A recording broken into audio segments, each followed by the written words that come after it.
কবিতাৰ শিৰোনাম মোৰ হৃদয়ৰ ধপধপনিৰ নাম ভাৰতবৰ্ষ। কবি নিলিম কুমাৰ। আবৃত্তি অৱন্তিকা নাথ। সৰুতে বিচনাৰ পৰা বাগৰি মাটিৰ মজিয়াত পৰি গৈছিলো হেনো এদিন, আৰু আই পিতা আচৰিত হৈছিল সিদিনা নকন্দা দেখি মই। মাটিত পৰি মই হেনো নখেৰে আঁচুৰিছিলো তোমাক, হে ভাৰতবৰ্ষৰ মাটি। মই হেনো মুখত দিছিলো তোমাক, হে ভাৰতবৰ্ষৰ মাটি।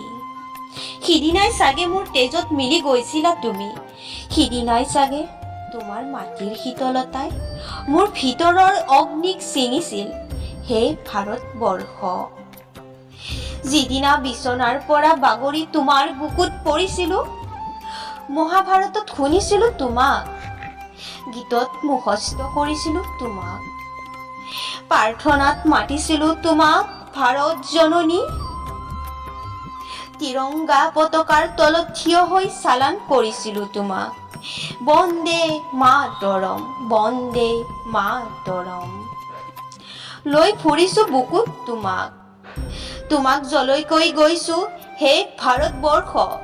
মোৰ তেজৰ উত্তাৱলে, মোৰ মূৰৰ অস্তিত্বৰে, মোৰ হৃদয়ৰ কাতৰতাই, মোৰ অসুখ আৰু বিপৰ্যয়ে, মোৰ অন্ধকাৰে, মোৰ ইচ্ছা আৰু অনিচ্ছাই, মোৰ ছত্ৰভংগতাই একোৱেই মচি পেলাব নোৱাৰিলো তোমাৰ নাম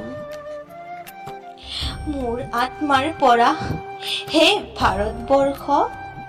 কিয়নো যিদিনাই জানি নাজানি মুখত দিছিলো তোমাৰ মাটি, সিদিনাই মোৰ পেটত তুমি আহাৰ হৈছিলা। আহাৰৰ পৰা তেজ হৈ এই যে মোৰ হৃদয়ত তুমি ধপ ধপ কৰিছা, এই ধপধপনিৰ নাম ভাৰতবৰ্ষ, এই ধপধপনিৰ নাম ভাৰতবৰ্ষ। ধন্যবাদ।